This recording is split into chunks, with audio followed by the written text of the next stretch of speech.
الزلفلاون وذيك الكوان دي سمقور نسوفي سونا راديو télévision Thaqbayrith. Mesdames et messieurs, bonjour, bienvenue sur Radio Télévision Kabyle dans notre émission Thimiririth Zwekdoud.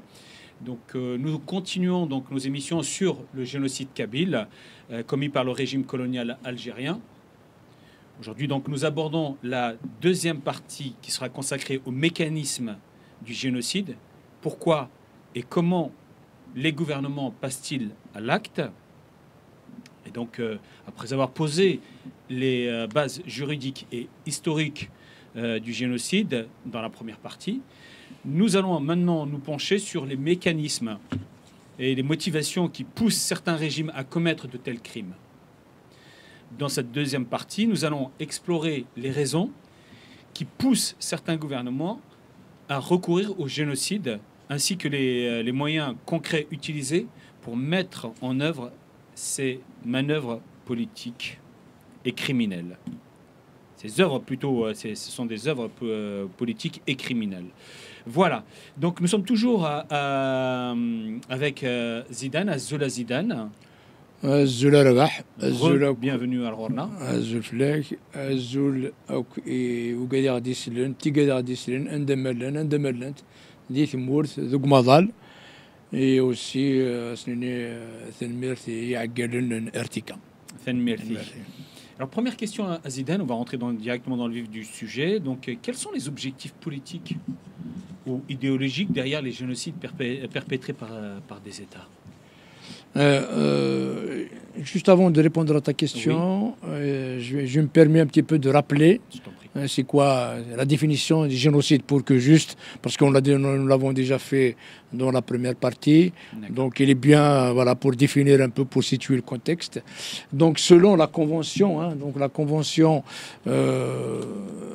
qui s'appelle donc pour la prévention et la répression du crime du génocide, donc qui est adoptée, c'est une convention onusienne adoptée le 9 septembre 1948 et par l'Assemblée générale donc des Nations Unies dans sa résolution 260A. Donc comment il définit génocide dans son article 2. Donc dans la présente convention, le génocide s'entend de l'un quelconque des actes ci-après commis dans l'intention. Donc, c'est bien dire l'intention. Donc, alors là, nous ne parlons pas quand c'est commettre. Donc, l'intention de détruire ou tout ou en partie un groupe national, ethnique, racial ou religieux comme tel. Donc, voire donc comme le peuple kabyle. Hein. Donc, les actes dont il parle, meurtre de membres du groupe. Donc, ici, on nous rappelle qu'il n'y a pas de chiffre. Hein. Atteinte grave à l'intégrité physique ou mentale des membres du groupe, hein? Soumission intentionnelle du groupe à des conditions d'existence devant entraîner sa destruction physique totale ou partielle. Nous allons revenir de tous ces actes-là plus tard. Des mesures visant à entraver les naissances au sein du groupe, transfert forcé d'enfants du groupe à un autre groupe. Donc, voilà un petit peu les actes voilà, qui sont qualifiés être des génocides. Donc, seront punis les actes suivants. Le génocide, l'entente en vue de commettre le génocide. Donc, le génocide lui-même a l'entente en vue de commettre le génocide, l'incitation directe et publique à commettre le génocide, nous allons y revenir, et la tentative de génocide et la complicité dans le génocide. Donc voilà un petit peu toutes les formes, les actes génocidaires et quels sont les actes donc, qui sont punis. D'accord. Voilà. Juste avant de dire, comme je t'ai posé la question, quels sont les objectifs, mais en Kabylie, à Zidane, il n'y a pas eu de tentative, il y a eu des faits avérés. C'est du génocide avéré. Parce que je me souviens que la dernière émission, quand on a récapitulé l'ensemble des actions, des exactions commises par le pouvoir algérien, c'est un génocide. C'est un génocide. Donc, ils ont dépassé l'intention, donc ils sont pas allés au bien. Donc, on parle bien d'un vrai génocide commis en Kabylie contre le peuple kabyle. C'est un génocide kabyle. C'est pas une tentative de génocide. C'est pas une intention. C'est un génocide pur et dur. Les gens sont morts. Les gens ils sont morts, donc tout ce dont on parle ici, donc meurtre du membre du groupe, vous l'avez rappelé, donc les 500 morts pendant la guerre en Kabylie, donc de ce FFS, donc soit 500 morts, 63 à 65. Nous avons parlé aussi donc dans les 28 morts en 2001. Nous avons parlé de donc les intellectuels kabyles ciblés, donc tués pendant la décennie noire. Donc on les tuait en dehors de la Kabylie, mais ils sont enterrés en Kabylie. Et là, on se rend compte qu'ils sont des Kabyles. Donc ceux le printemps donc rouge de 2001 avec les plus de 500 morts et les 2 tiers des forêts kabyles brûlées, donc des 500 morts brûlés vifs. Et aussi 2021, oui. Voilà. 2023 aussi, pareil, rebelote, donc les feux de forêt et une centaine de morts à la clé. Et aussi, les milliers de morts, de blessés et d'handicapés avec, des condamnés à mort. Donc on est très, très, très, très loin de l'intention. Donc ils sont passés carrément.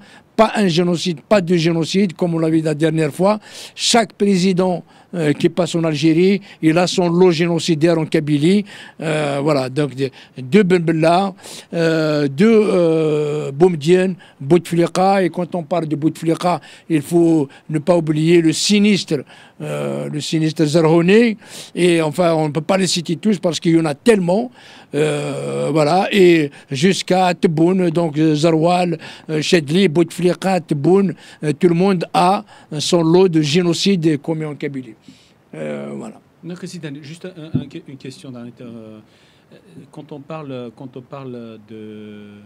des feux de forêt de 2021, par exemple, certains peuvent dire comme quoi c'est des feux de forêt comme il y en a au Portugal, en Italie, en Grèce et tout le cas. Qu'est-ce qui les différencie justement? Il y a eu quand même des preuves. Il y a eu les feux de forêt non artificiels, je veux dire artificiellement déclenchés, non? Oui, bon, je pense que ça, on va y revenir de toute façon, mais effectivement, vous avez bien fait de le signaler.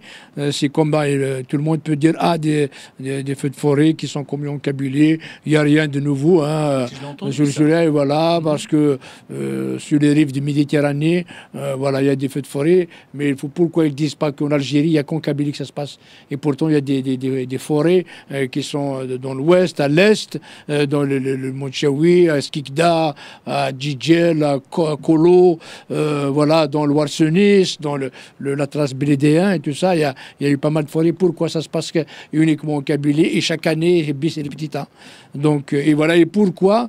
Donc, généralement, quand il y a un feu de forêt, soit il est déclenché par un mégot, par truc, ça démarre d'en bas, il va vers le haut. Mais pourquoi on trouve donc des traces de feu de forêt en haut de l'arbre, en haut du toit? Donc, pourquoi? Et c'est au niveau des maisons. Ils sont loin des forêts, donc, mais ils sont, on trouve que l'incendie démarre et déclenché à partir du toit. Pourquoi on trouve des pastilles un peu partout? Et pourquoi ils sont une ligne comme ça, rectiligne, sur de 2, 3, 4 kilomètres? Donc voilà, donc là, c'est avéré que c'est des feux criminels. D'ailleurs, même eux, ils l'ont reconnu. Donc même le régime algérien a reconnu qu'il s'agit bien des feux criminels. Ce ne sont pas des feux, voilà, dus à la sécheresse ou dus à la chaleur. On a vu aussi des hélicoptères. Mais des hélicoptères, oui, voilà. Donc, voilà. Donc, on va y revenir en tout cas. Qui est prête à sourire, mais c'est l'imbécilité de leur action qui prête justement. C'est un génocide. Donc, on a dit il y a plusieurs formes de génocide.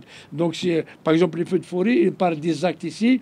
Soumission intentionnelle du groupe à des conditions d'existence devant entraîner sa destruction physique.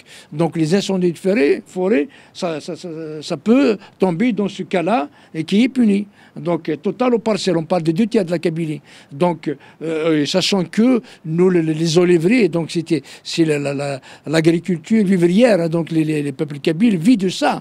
C'est l'une des richesses. Voilà. Donc, aussi,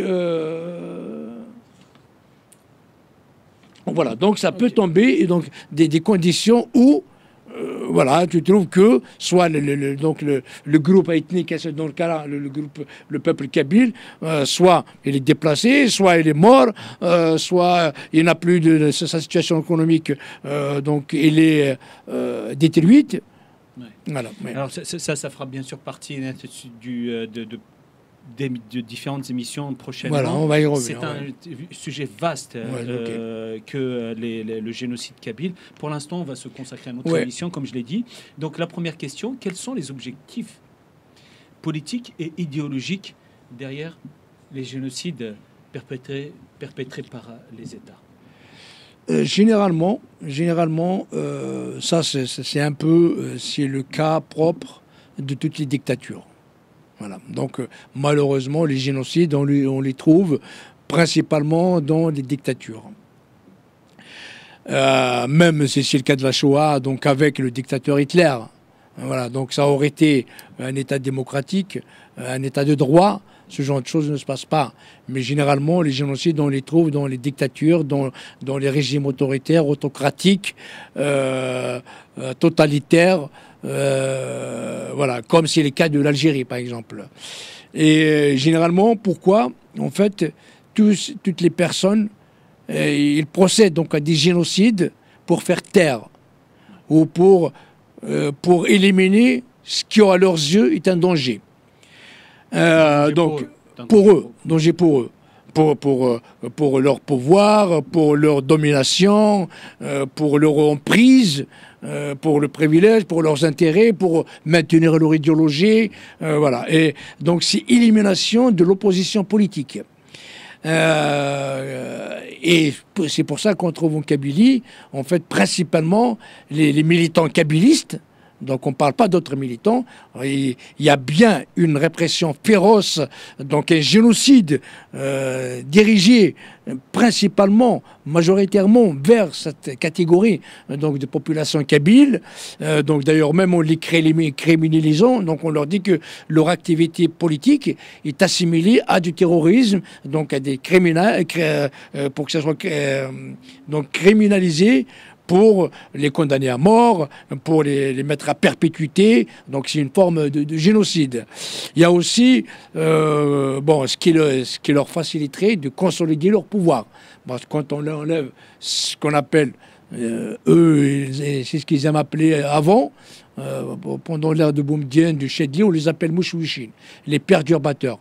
Maintenant, avec Tebboune, on les appelle les terroristes, carrément. Donc, il est passé à un stade supérieur. Donc, tout militant politique ou militant d'opinion qui ne va pas dans la direction du pouvoir, pour eux, c'est un criminel, c'est un terroriste. Donc, en fait, c'est pour consolider leur pouvoir.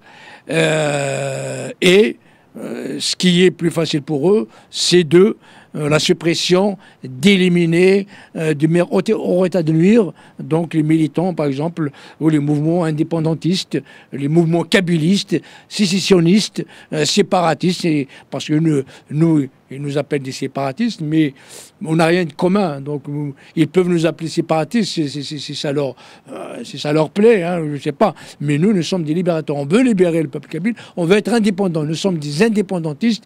Nous n'avons rien en commun avec Tebboune, avec Chinguiriha, avec l'Algérie. Donc le peuple kabyle, c'est un peuple, on l'a dit, et on le répète autant qu'il le faudra, nous sommes un peuple à part entière, nous avons notre propre territoire, nous avons notre propre langue, nous avons notre propre identité, nous avons notre propre culture, nous avons nos propres traditions, nous avons tout ce qu'il faut, tous les attributs qu'il nous faut pour bâtir notre État libre et indépendant et siéger aux Nations Unies et contribuer à l'humanité comme tous les autres peuples libres du monde. Voilà. Et généralement, comme on a dit, ce genre de donc les objectifs ou les États qui ont fait, donc c'est par l'excès de nationalisme. Comme l'Algérie, donc nationalisme arabo-islamique. Voilà, donc généralement, ceux qui commettent des génocides comme ça, c'est qu'ils veulent, donc ils ont une vision exacerbée de leur nationalisme à l'extrême, exagéré, de leur idéologie, hein, donc comme le cas de l'Algérie, donc arabo, donc le nationalisme arabe, et l'idéologie islamique. L'idéologie, oui. L'idéologie arabo-islamique. Arabo-islamique. L'idéologie arabe. Voilà. Le nationalisme, effectivement, il n'y a pas vraiment de nationalisme. Le panarabisme. Oui, le panarabisme. Donc c'est nationalisme. C'est ce que je ne comprenais pas dans ce que tu voulais dire. C'est qu'en Algérie, il n'y a pas de nationalisme en tant que tel. Il y a une idéologie que l'on veut faire passer pour du nationalisme. Exactement. Exactement. Voilà. C'est ça. Donc c'est l'ancien baptiste. Il existe toujours. Hein. Il existe toujours. Mais là maintenant, tellement... Donc les militants kabyles, les acteurs politiques kabyles, ils sont tellement forts qu'il a fallu maintenant, ils se sont alliés. Donc les panarabistes, donc le nationalisme arabe, ce qu'ils appellent la Umma Arabia ou la nation arabe, donc ils veulent nous mettre de force donc, à cette nation arabe que nous on rejette. Et nous n'avons rien contre les Arabes, les peuples arabes, mais nous sommes ce que nous sommes. Nous sommes bien ou mauvais, nous sommes ce que nous sommes et nous voulons rester ce que nous sommes. Et donc il est hors de question qu'un jour nous acceptions un jour le nationalisme arabe ou l'identité arabe ou rien. C'est hors de question. Donc même si il ne va pas accepter ça.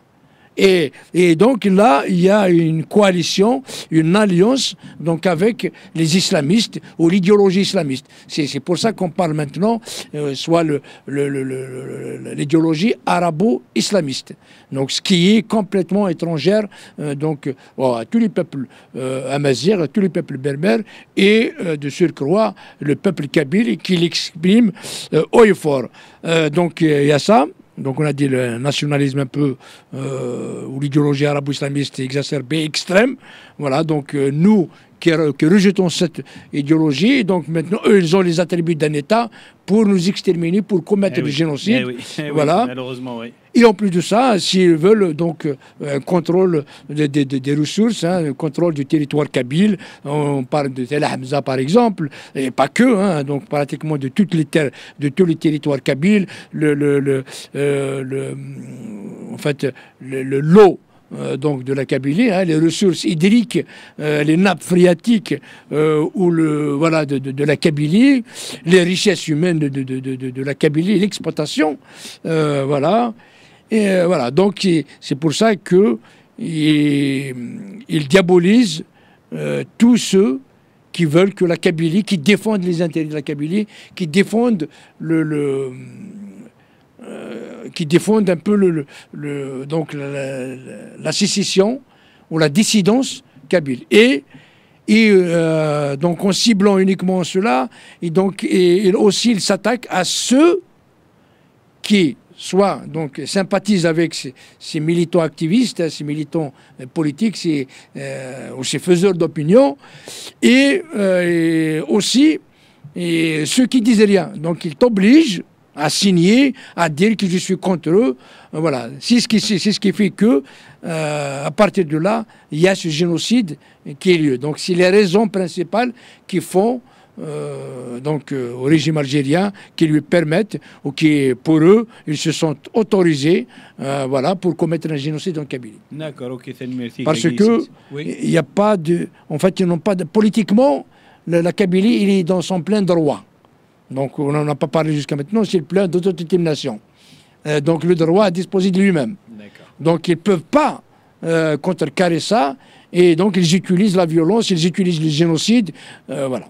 D'accord, ok, merci. Juste un petit message, une petite pensée à Cherif Mellal, qui est actuellement dans les géoles algériennes. On ne jouera pas la Coupe arabe, c'est ça Ouais. C'est la Coupe arabe, un truc. Oui, parce qu'il a refusé de jouer la Coupe. Ouais, nous ne sommes pas des Arabes. Nous ne sommes pas des Arabes, voilà. Donc vous faites comme vous voulez, mais nous connaissons rappelons que Cherif Mellal, ce n'est ni un indépendantiste avéré, ni un militant indépendantiste autre, mais il y a Karimani, il s'est reconnu en tant que kabyle et pas autre. Dans ce cas que les autres viennent s'ils veulent jouer avec nous, qu'ils sont reconnaissent en tant que Kabyles. Un soufis Yitsen. Donc, juste une petite pensée, Chérif Mellal Daïgiken. La question numéro 2, donc, comment la propagande de haine et la discrimination légale prépare-t-elle le terrain est-elle préparée plus surveillée par les États? Déjà, c'est généralement ça se passe par la diffusion du discours de haine. Ouais. Discours de haine. Et on a parlé de diabolisation. Donc aussi, il faut diaboliser. La deuxième question, la question numéro 2, comment la propagande de haine et la discrimination légale prépare-t-elle le terrain du génocide? Donc effectivement, il y a la propagande, et à travers cette propagande, il y a une diffusion du discours de haine. C'est pour ça que maintenant le régime algérien, il a sclérosé tous les médias. Donc qu'ils soient des médias publics, les chaînes de télévision publiques ou les chaînes privées, donc ils sont toutes inféodées, ils sont contrôlés par le régime. Et non seulement les chaînes de télévision, mais aussi la presse écrite, la presse aussi les radios. Donc tout est muselé. Il y a un seul son de cloche, un seul son, et c'est celui du régime algérien qui est donc il n'y a pas un discours contradictoire ou un discours de l'opposition qu'il y ait un débat démocratique. Vous me traitez de quelque chose, moi j'ai le droit de répondre. Il n'y a pas de droit de réponse. Et c'est la monopolisation de ces médias, le contrôle de ces médias qui permet de diffuser un discours de haine, et il n'y a pas de droit de réponse. Pour qu'il y ait un débat démocratique. Donc ça, c'est la première des choses. Donc à force de dire un mensonge, répéter un mensonge plusieurs fois, et les gens vont finir par le croire. D'ailleurs, c'est ce qu'ils essayent de faire le pouvoir en parlant les indépendances des terroristes. Donc s'il continue, s'il n'y a pas de réaction de notre part, donc le régime algérien ou celui qui n'est pas au courant de la chose, il va finir par croire. Donc voilà un petit peu, c'est diffusion de ce discours de haine, et en diabolisant le groupe ciblé. Le groupe ciblé ici, donc on parle des militants, les militants ou les activistes qui défendent la Kabylie, qui défendent les intérêts du peuple kabyle, ceux qui les soutiennent, ceux qui disent rien, ceux qui consentent, ceux qui refusent de s'opposer à eux. Voilà, donc ils sont tous ciblés. Ça finit par devenir un gros morceau, donc une grosse partie du peuple kabyle. Parce que jusqu'au jour d'aujourd'hui, le peuple kabyle ne s'est pas exprimé contre les indépendances kabyles. Soit il y a des sympathisants, mais je veux dire, il ne s'est pas exprimé contre. Contre, oui. Voilà. Oui. Il ne s'est pas exprimé contre. Soit il s'est exprimé pour. Il s'est exprimé à travers Solfi, je te coupe. Il s'est exprimé pour à travers 5 référendums. On va dire référendums. Référendums, voilà. Exact, oui.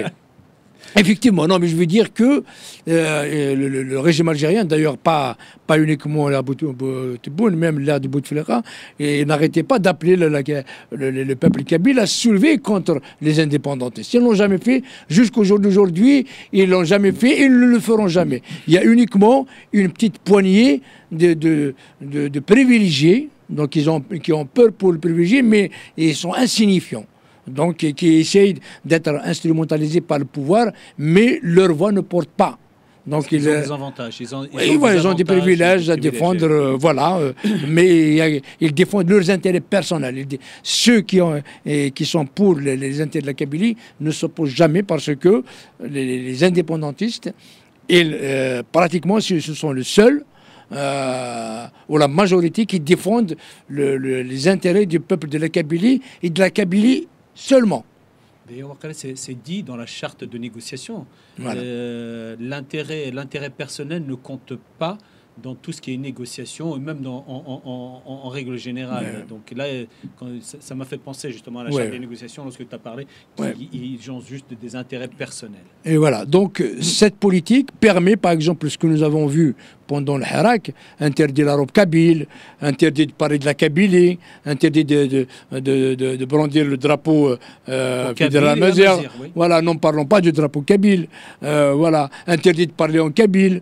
Voilà, donc tout ça permet de véhiculer, de donner raison pour voilà, ceux qui ne sont pas matures politiquement, donc ils peuvent finir par croire. Les appels, par exemple, le sénateur qui a dit au Parlement comme quoi la Kabylie, c'est le cancer de l'Algérie.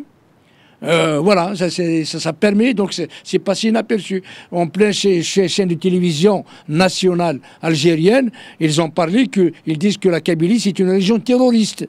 Des choses comme ça. Donc à chaque fois, ils essayent de parler, quand tu parles en Kabyle, quand tu essayes de parler, de défendre la Kabylie, on va dire, ah, toi, tu es un séparatiste, ah, toi, tu es un indépendantiste, voilà, des choses comme ça. Donc c'est comme ça qu'ils préparent un petit peu le terrain au génocide. Donc quand tout le monde commence à croire, parce qu'il y a un seul, heureusement il y a les réseaux sociaux, heureusement autrement nous actuellement on peut intervenir. Il y a aussi la diaspora kabyle qui essaie de véhiculer un autre son de cause, qui défendent, et notre voix elle est entendue, parce qu'avant le régime algérien a tout fait pour que ça soit un huis clos. Tout ce qui se passe était à huis clos.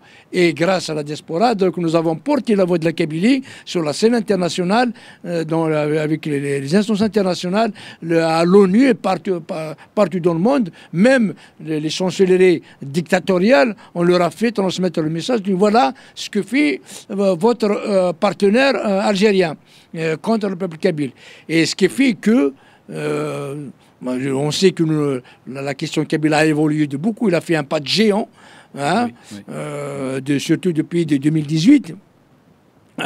Et c'est ce qui force d'ailleurs, comme le régime algérien n'arrive pas à faire taire,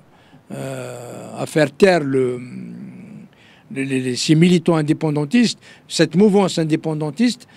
Et c'est pour ça qu'ils sont passés donc à créer des lois un peu criminalisant l'activité politique, 87 bis, donc toute personne est susceptible d'être condamnée pour terrorisme, d'être condamnée à mort, en likant sur Facebook, en faisant, voilà, donc l'aberration, le terrorisme judiciaire, parce qu'en fait, à force de condamner, de criminaliser les militants kabyles, ou les Kabyles en général, en les traitant de terroristes, de criminels, c'est l'Algérie qui agit comme un pays terroriste. D'ailleurs, il est reconnu partout dans le monde. Donc il y a le Gafi, il y a le Gafi. Donc l'Algérie elle-même a reconnu vis-à-vis de la communauté internationale comme quoi il finance le terrorisme. Il fait du blanchiment d'argent. Donc, il est parti sur la liste grise. Donc il y a les pays comme donc il est à deux doigts de devenir une paria comme la Corée du Nord, comme l'Iran, comme la Russie. Voilà. Donc en fait, le monde entier maintenant arrête de traiter les Kabyles de terroristes. C'est vous qui sommes les terroristes. Il y a l'ONU à plusieurs fois. Il y a l'Union européenne qui a définitivement catalogué l'Algérie en tant qu'État terroriste. État terroriste, exactement. Il y a même partout dans les parlements du monde, il parle du régime algérien, d'un régime voyou. Oui, donc là, oui. Partout dans le monde maintenant, le monde est convaincu que l'Algérie, c'est un État terroriste. C'est un État voyou. D'ailleurs, c'est pour ça qu'ils soutiennent. Ils soutiennent, même s'ils ne vont pas aller jusqu'à reconnaître l'indépendance de la Kabylie, mais ils reconnaissent que le peuple kabyle est réprimé. D'ailleurs, maintenant, on entend sur pas mal de chaînes de télévision et que des appels à aider le peuple kabyle.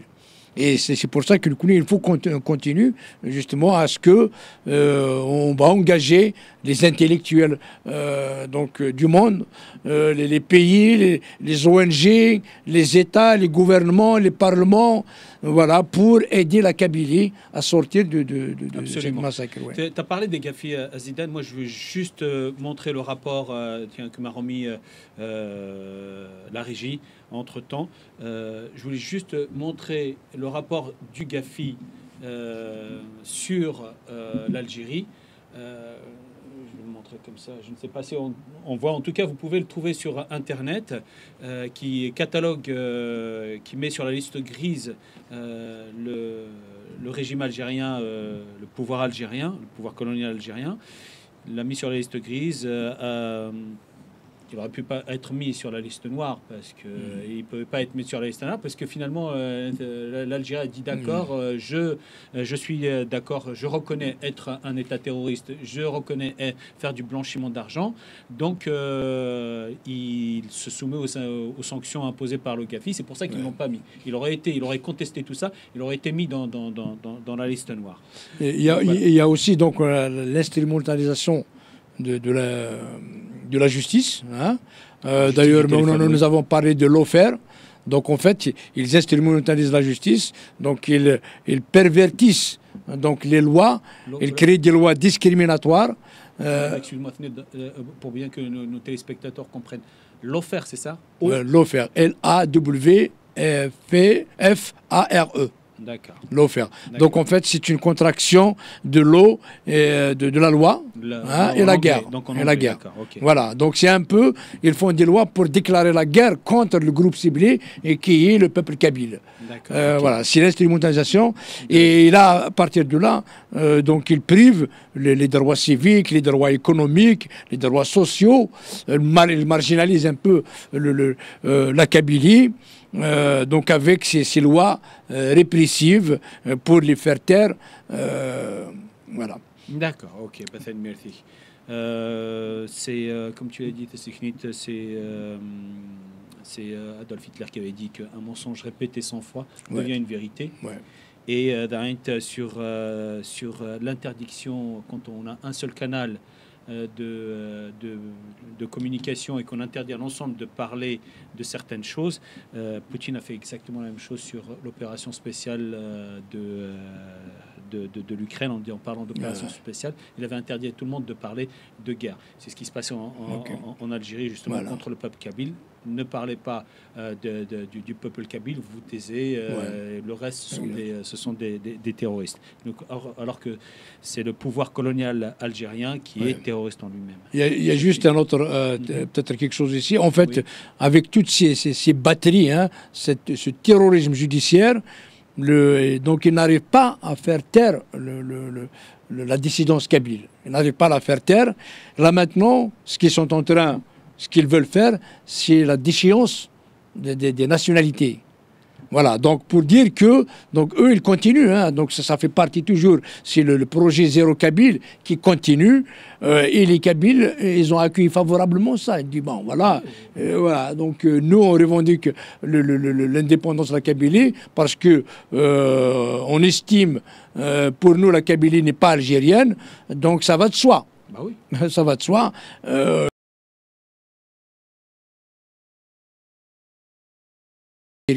Au peuple kabyle, et justement, voilà, parce que s'ils ont la nationalité donc algérienne actuellement, c'est une nationalité de papier, disons. Voilà, donc en aucun cas, voilà, donc c'est la nationalité du colon. Voilà, donc les droits de l'homme, donc vous voulez déchoir le peuple kabyle, donnez-lui sa nationalité. C'est la moindre des choses. Voilà, toute personne dans le monde, c'est pas des animaux. Tout le monde entier, chaque citoyen du monde a droit à une nationalité. Actuellement, il y a parce que vous avez autorité sur, contexte d'ailleurs, autorité sur le peuple kabyle, sur la Kabylie. C'est pour ça que vis-à-vis de l'administration, il y a la nationalité, mais c'est pas une nationalité du cœur. Notre nationalité de cœur, c'est la nationalité kabyle. Donc, vous enlevez votre nationalité, il n'y a pas de problème. Donnez-nous notre nationalité. Absolument. En fait, je n'arrive pas à comprendre cette notion de déchoir de la nationalité algérienne le peuple kabyle, mais ça, c'est un autre sujet. C'est un autre sujet. Peut-être on traitera plus tard. Effectivement, c'est une interrogation complètement... C'est une idée stupide. La question suivante, quels sont les moyens utilisés pour marginaliser, déplacer ou bien éliminer un groupe ciblé tel que le groupe indépendantiste ou la Kabylie, les Kabyles en général? Ce qu'il faut dire aussi, c'est que ce que fait l'Algérie, il n'est pas propre à l'Algérie. L'Algérie a appris beaucoup de choses des pays qui lui ressemblent ou à qui elle ressemble. Je donne un exemple, l'Iran. Ce que fait l'Algérie contre le peuple kabyle, déjà, l'Iran le fait. Probablement pas uniquement contre les différentes ethnies d'Iran, mais contre le peuple lui-même, le peuple iranien. Par exemple, la Chine le fait aussi, contre les Ouïghours, contre le Tibet, donc contre pas mal. Et donc il y a eu pas mal aussi la Turquie le fait contre les Kurdes, par exemple. En Syrie aussi, donc le régime arabo-islamiste syrien le fait contre les Kurdes, par exemple. L'Irak, au temps de Saddam Hussein, le fait aussi contre les Kurdes. Donc en fait, c'est pas le problème de l'Algérie. L'Algérie fait partie de ce genre de pays. Donc comme on l'a dit tout à l'heure, c'est une dictature. Il ne peut pas vivre sans comme ça. L'Algérie ne peut jamais devenir une démocratie. Parce que quand on est démocrate, elle estime, déjà le régime algérien estime qu'une Algérie démocratique ne pourra pas vivre. Donc il s'effondrera. Parce que une Algérie démocratique finira par donc chaque peuple, parce qu'en fait, on n'a pas une nation, on a des nations. On n'a pas un peuple, on a des peuples. Et chaque peuple veut s'autodéterminer, veut exercer son droit à disposer de lui-même. Et du coup, l'Algérie, quelque part, pour défendre son nationalisme arabo-islamique, est contrainte d'être une dictature. Est contrainte d'être une dictature militaro-arabo-islamiste. Et en fait, c'est pas un choix. C'est une obligation pour survivre. Et du coup, donc, il applique les mêmes méthodes que fait la Russie, que fait la Chine, que fait la Corée du Nord, que fait l'Iran, que fait Cuba, que fait la Syrie, et que faisait l'Irak à l'époque. Et voilà. Et donc, c'est là une répression politique systématique. Là, maintenant, par exemple, depuis 1962, on subit la même chose. Donc, il y a une répression politique, donc depuis Boumedienne, depuis Mbella, jusqu'au jour d'aujourd'hui. Mais maintenant, avec Tebboune, il a dépassé, alors là, des limites. Nous n'avons jamais connu jusque-là. Parce que c'est un imbécile. Voilà. Et les déplacements forcés, donc on a parlé des déplacements. Donc ils veulent remplacer un peu le peuple kabyle et surtout, donc voilà, virer, obliger tous ceux qui la dérangent, tous les activistes, les kabylistes, ceux qui défendent vraiment les intérêts du peuple kabyle, donc soit à traverser la mer, donc au péril, la Méditerranée au péril de leur vie, soit les faire taire, voilà, leur donner à manger, leur donner un poste, leur donner quelque chose, des privilèges pour les faire taire, soit pas parce qu'il n'y a pas de boulot, il y a un sabotage économique en Kabylie, ils sont obligés de partir ailleurs, voilà. Et soit pour ceux qui sont déjà à l'étranger ne plus revenir, et des fois même le arrivé, par exemple en 2001, Bouteflika a négocié avec Chirac à l'époque, voilà, d'accepter les jeunes Kabyles. D'accord. Voilà. Voilà, donc débarrassez-moi de les Kabyles dans leur visa pour partir. Donc en fait, c'est ça les déplacements. Mais les violences physiques, n'en parlons pas. Voilà, les tortures, les emprisonnements, les feux de forêt, le tabassage, entre un barrage et un autre barrage. Il y a un barrage. Voilà. Il y a un quadrillage systématique. Les 2 tiers pratiquement des forces algériennes, des forces armées algériennes, ils sont installés donc en Kabylie. Voilà. Et il y a aussi donc des violences même sexuelles. On sait qu'il y a des sévices sexuels faits contre, d'ailleurs, parlons par exemple dans le printemps 1980, on parle de viol, on parle actuellement même des sévices sexuels sur nos détenus. Il y a eu même des témoignages, voilà, parce qu'ils sont kabyles, pour les faire taire une fois pour toutes. Il y a aussi des blocus alimentaires. Par exemple, nous, donc avec Lazarouge, nous avons essayé d'aider donc le peuple kabyle, la Kabylie, et tous les bénévoles de Lazarouge étaient embêtés, mis en prison, obligés d'arrêter le bénévolat Lazarouge. On se souvient aussi du Covid, donc avec l'oxygène, avec toutes les aides nous, les Kabyles, on envoyé pour la Kabylie, et ils sont détournés ailleurs dans notre région, ils les empêchent d'aller vers la Kabylie. Et ils ont fait aussi objet de marché noir carrément. Tout ce qu'on a envoyé a été soumis aussi dans le marché noir, détourné, des fois détourné dans les autres régions d'Algérie, et d'autres, on fait aussi l'objet de marché noir. Il y a aussi donc le travail ou l'acharnement qui n'a pas d'égal des services secrets, ou que j'appellerais des milices. En fait, généralement, quand les services secrets, ils sont pour l'espionnage, contre l'espionnage, contre les autres pays. Parce que, en fait, les services secrets, quand ils sont là pour défendre le pays, pour défendre contre le régime international. Quand c'est une politique intérieure, il y a l'administration officielle, c'est à elle de régler le problème. Mais le cas de la Kabylie, il est réglé par les services secrets, à la fois par la DGSI, par la DGSE, par la DGSA. Et ils agissent complètement en milice. Donc, en Kabylie, là, donc tu as la DGSA, normalement, qui n'a rien à voir avec le problème de la Kabylie, qui est un problème politique. Soi-disant est un terme, mais bon, à quel point il prouve comme quoi la Kabylie est un élément extérieur à l'Algérie. Et tu as le travail de la DGSI, de la DGSE, DRS, qui ont déchiré les familles kabyles. Il n'y a pas un Kabyle qui n'est pas embêté, qui n'est pas surveillé par, en fait, 100% du travail des services secrets algériens, 100%. Donc là, 100%, tout le travail, il est destiné pour faire taire la Kabylie.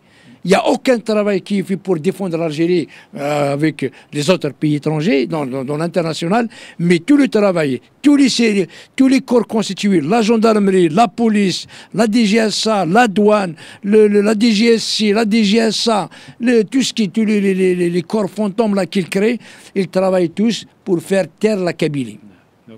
Et ça les aide donc pour faire taire un petit peu, pour faire un petit peu maquiller les preuves, parce qu'ils ne peuvent pas parler. Ils peuvent pas parler en fait, pour dissimuler un petit peu les preuves.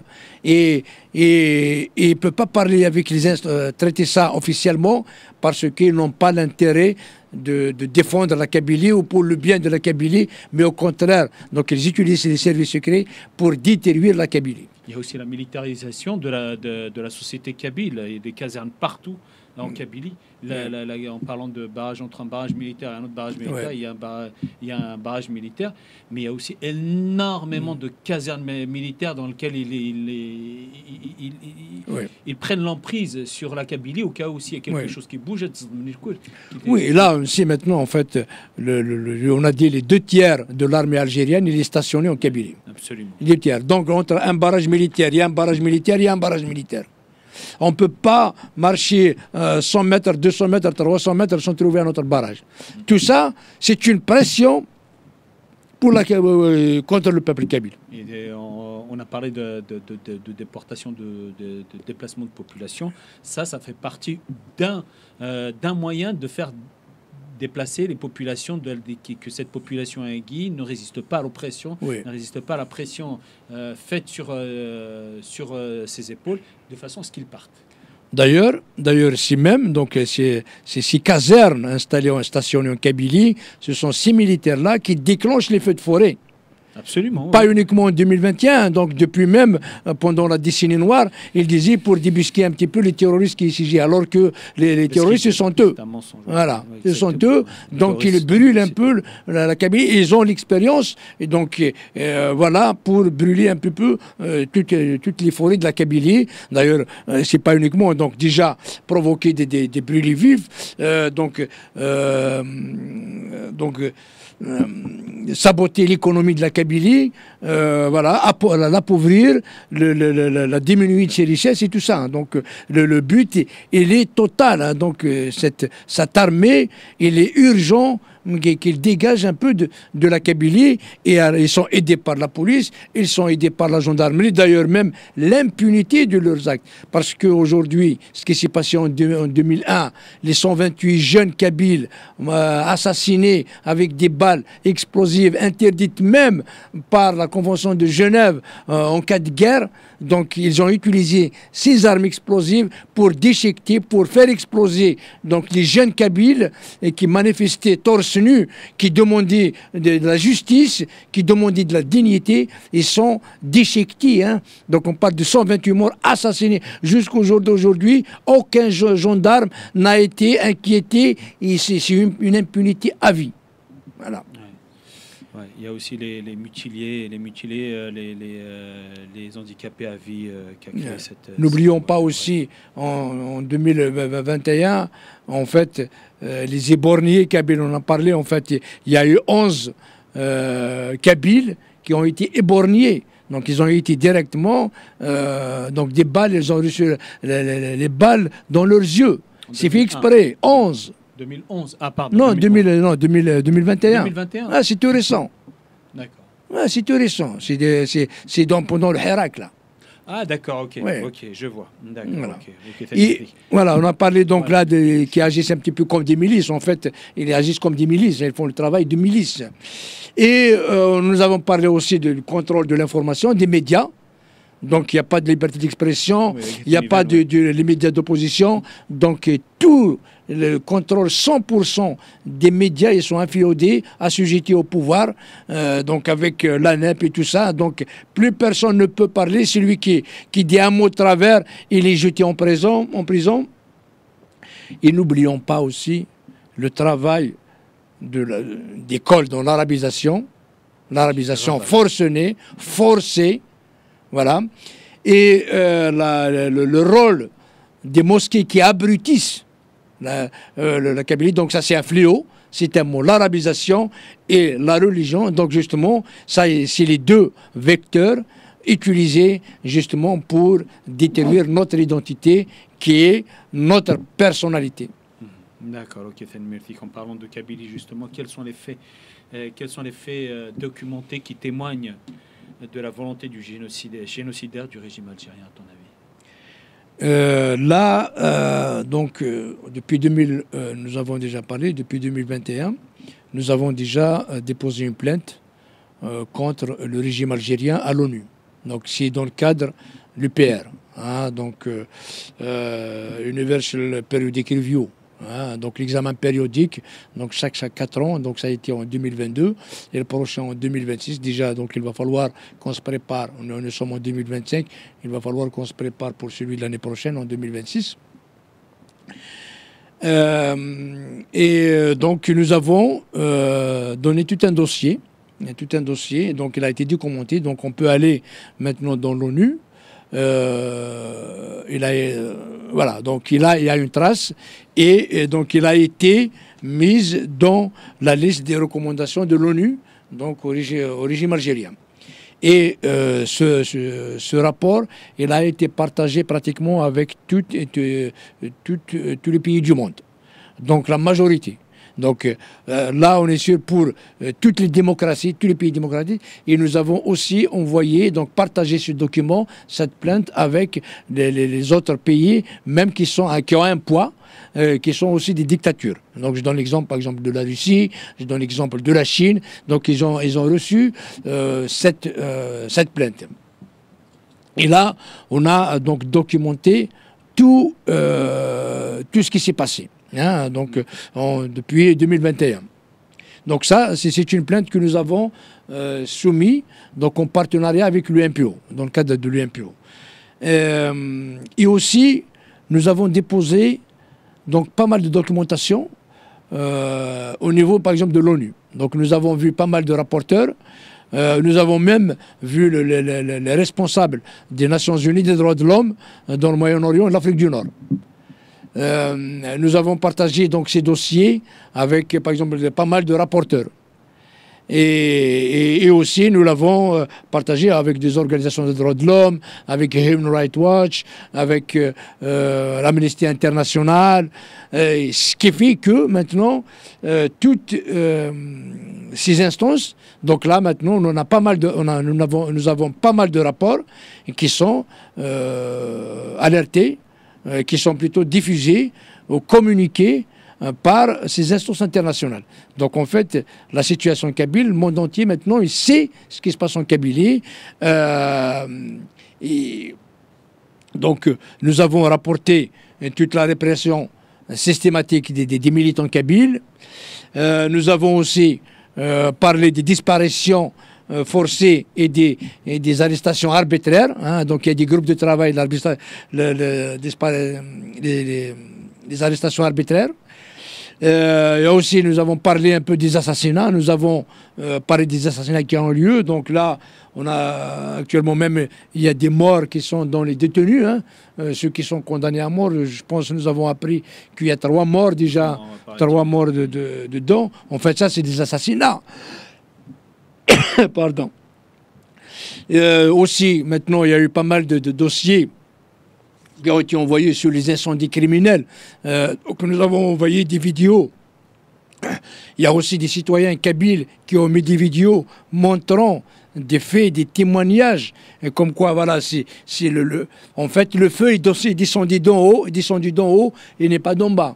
Donc, ils ont montré comment les Canadair, ou des avions, ce ne sont pas des Canadair. C'est des hélicoptères, oui. C'est des hélicoptères qui jetaient des matières inflammatoires. Donc, dès que le produit arrive, il y a des déclenchements de feu qui se déclarent.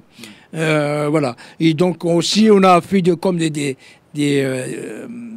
comment les feux ils sont rectilignes, ça veut dire sur une trajectoire, une géométrie définie, une ligne directement prise par l'hélicoptère qui fait des pastilles en phosphore, qui avec la chaleur donc il explose quoi. Absolument. Voilà, il déclare donc c'est ce qui fait que pratiquement les 2 tiers de la Kabylie sont incendiés.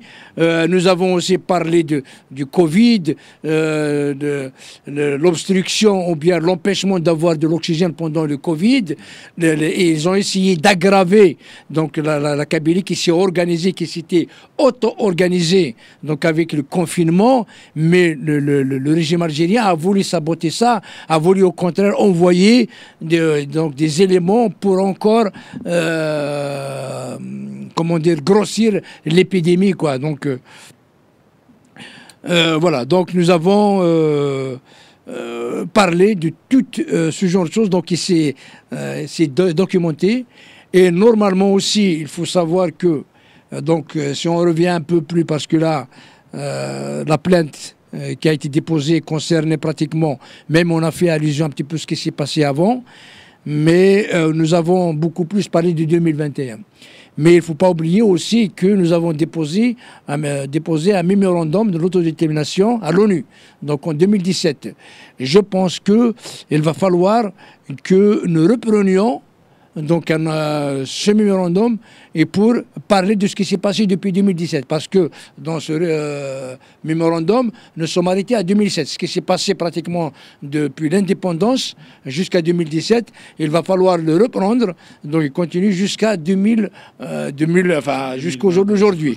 Voilà. Donc il faut une 2e édition. Il faut qu'il soit déposé à l'ONU et pratiquement à toutes les instances internationales. Donc, et cet effort de documentation, il va falloir donc l'enrichir, donc appeler à des témoignages des victimes de plus en plus. Donc il faut grossir, il faut vraiment constituer un dossier solide. Donc nous avons déjà une documentation des témoignages, mais il faut encore aller au-delà.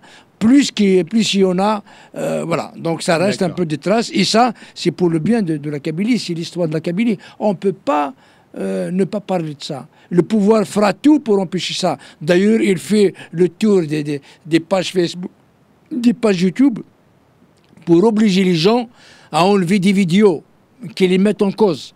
Justement, il ne faut pas tomber dans le point. Il faut continuer, il faut dire la vérité, même au péril de sa vie. D'accord. Il faut continuer à documenter tout ça.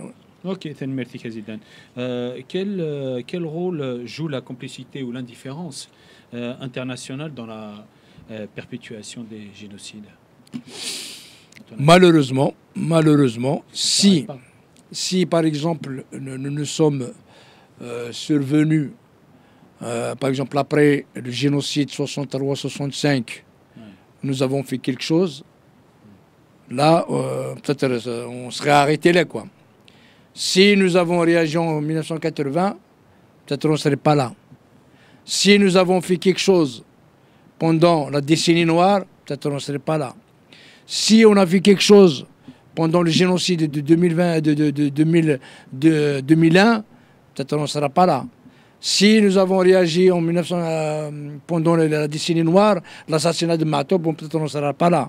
Si nous avons réagi en 2021, donc 2021. Et nous avons découvert, nous, on était stupéfiés en fait, quand nous avons travaillé sur l'UPR, donc nous étions allés chercher dans les archives de l'ONU, nous n'avons trouvé aucune trace d'avant 2021. Aucun acteur politique, en tout cas, s'ils ont fait quelque chose... On a des avocats, on a des politiques, on a des différents intellectuels. Si ça a été fait quelque chose, peut-être verbalement, mais il n'y a aucune trace, ne se trouve. Vous pouvez, tout le monde peut aller chercher dans les archives de l'ONU, voir s'il y a des traces sur 2001, voir s'il y a une trace sur 2014, voir s'il y a une trace sur 1980, voir s'il y a une trace sur la décennie noire, sur le 63-65, sur même le cas Mozambique par exemple. Il n'y a rien, nada, il n'y a rien, que dalle. Donc la première... Oui. Donc le premier travail qui a été fait, c'est celui que nous avons fait dans le cadre de l'examen périodique donc en 2022 avec l'UNPO, c'est la plainte que nous avons déposée. Et là, on commence à parler donc un petit peu sur ce qui s'est passé avant 2021, mais nous avons bien insisté sur ce qui s'est passé en 2021. Donc, bah oui. C'est le fait que nous sommes tus. Ouais. Qu'ils se mettent voilà. À nous tuer. Voilà. C'est l'absence. Oui, mais c'est l'absence justement de cette réponse internationale ferme, une absence ferme, qui encourage les gouvernements, donc le régime algérien, à poursuivre leur politique, leurs actes, leur génocide, sachant qu'ils ne seront pas conscients. Parce qu'ils ont fait autre. Chaque président, il fait un génocide, il n'est pas sanctionné. Il n'y a rien, ça passe comme une lettre à la poste.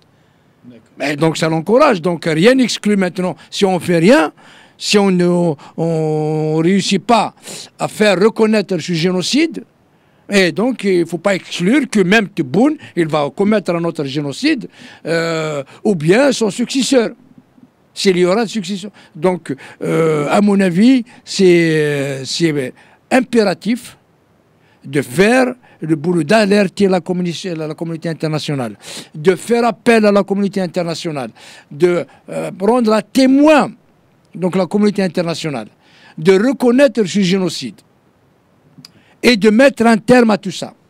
Et même à titre posthume, tous les présidents, tous les responsables doivent rendre des comptes, dont Tebboune et dont Chingriha et tous ceux qui ont fait du mal à la Kabylie, tous ceux qui ont participé de près ou de loin sur les actes génocidaires en Kabylie.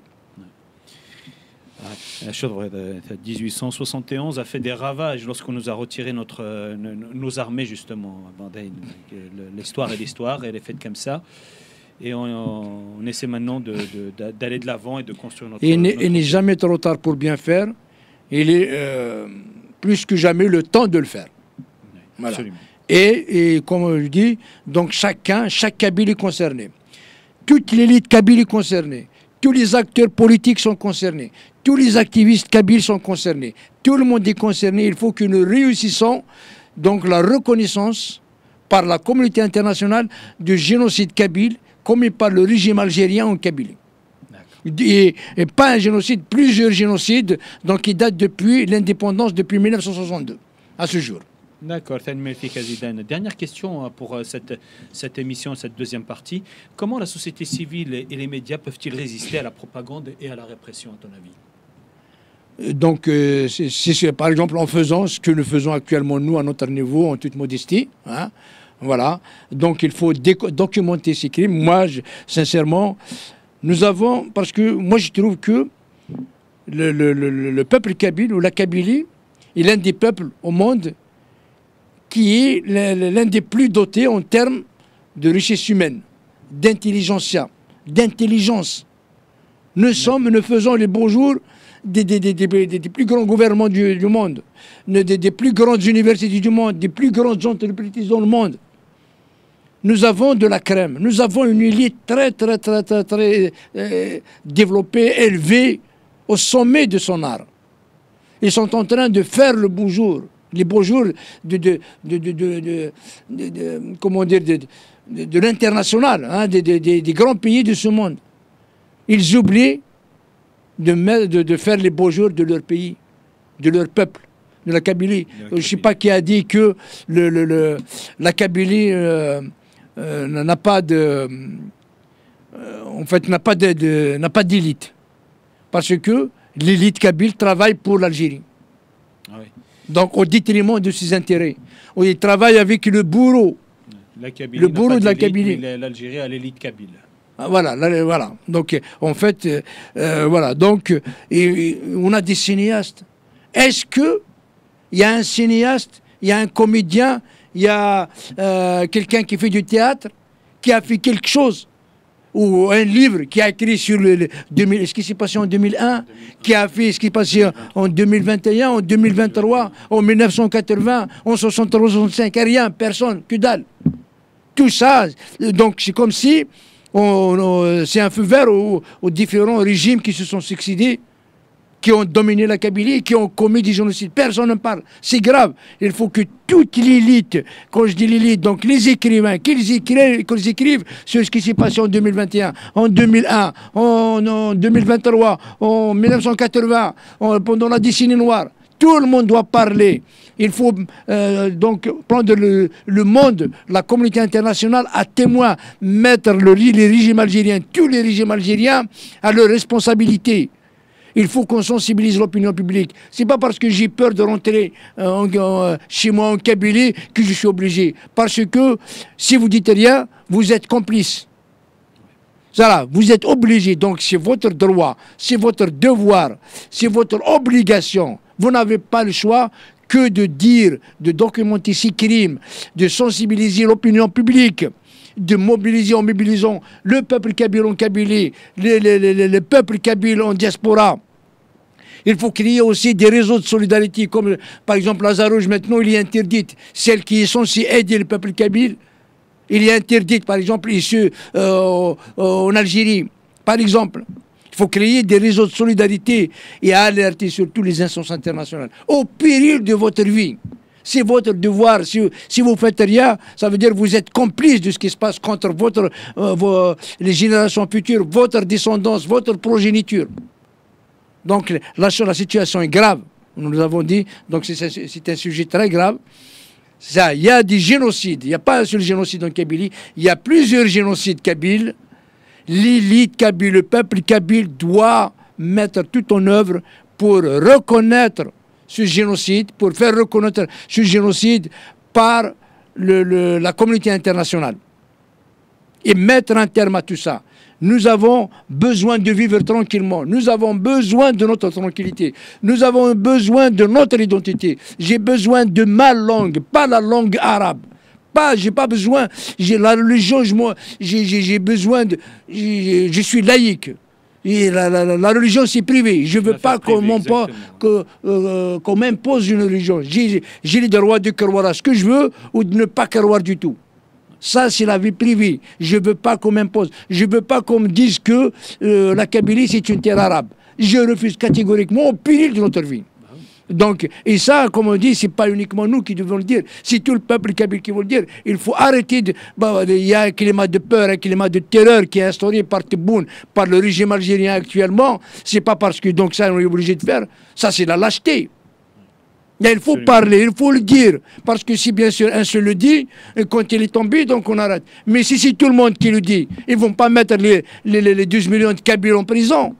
C'est ça l'erreur qui a été faite. C'est quand on se dit, ah, regarde là, celui qui parle, il est mis en prison, il est condamné à mort. Et alors qu'ils condamnent à mort tous les Kabyles, voilà, qu'ils font la déchéance de la nationalité pour tous les Kabyles, voilà, au moins on leur donne la nationalité kabyle. On leur rend, leur nationalité algérienne et qu'on garde notre nationalité kabyle. Voilà, c'est pour ça. Donc, ça explique que, voilà, il faut nos écrivains écrivent, il faut que nos cinéastes mettent des films. D'ailleurs, pour le théâtre, donc là, je suis vraiment avec notre ami, il s'appelle comment hein? Jafar Mesbah, il a fait une pièce théâtrale donc pour sa pièce là, donc il a fait, il est vraiment génial. Voilà, on encourage donc c'est aussi donc notre artiste, voilà, Massi Abdi aussi, on encourage, voilà, donc il faut que tous les Kabyles se sentent concernés pour laisser des traces. Donc il faut documenter ces crimes, documenter ces génocides au péril de notre vie. Au péril, il ne peut pas tuer les 12 millions. Non, il faut voir comment tous les autres pays ils étaient victimes, ils étaient sujets à des terrorismes, à des guerres, à des assassinats, à des génocides, mais ils sont restés debout. Comment l'Afrique du Sud a gagné? Comment les Noirs de l'Afrique du Sud ont gagné? Comment les Noirs aux États-Unis ont gagné? Comment l'Inde a gagné? Et beaucoup. L'Ukraine contre la Russie. Voilà, l'Ukraine, pourquoi ils se mettent debout? Voilà. Donc jamais, il ne faut jamais qu'on laisse tomber notre identité, notre territoire, notre État libre et indépendant, notre culture, notre langue, tout ce que nous devons être nous-mêmes. Adviendra ce qu'adviendra. Ok, sur ces belles paroles. Nous arrivons au terme de notre deuxième émission consacrée sur les mécanismes du génocide, pourquoi et comment les gouvernements passent à l'acte. Donc, quant à moi, je dirais tout simplement vive la République de Kabylie, vive la République fédérale de Kabylie, vive l'indépendance de la Kabylie, vive le peuple kabyle, et en grande pensée, وإذا كل كل تسفرين وإذا كل لوزن وإذا كل سنة راه خمن داي ديرن يقلن sous le harcèlement du pouvoir colonial algérien, comme d'ailleurs toute la Kabylie, le peuple kabyle est sous le harcèlement, les coups du pouvoir algérien, colonial algérien. La Kabylie est bel et bien colonisée, on le redira tout le temps. La Kabylie est bel et bien colonisée. Essayons d'arracher notre indépendance. Personne ne nous donnera notre indépendance. C'est à nous de l'arracher. C'est à nous de nous battre. Quant à nos téléspectatrices et téléspectateurs, je leur demanderai juste de s'abonner à notre radio-télévision Kabyle et journal de Kabylie aussi. Voilà, mais en tout cas, c'est avec plaisir que nous revenons vers vous chaque fois qu'il est possible de revenir pour faire nos émissions. Voilà. Merci à toutes et à tous. À la prochaine.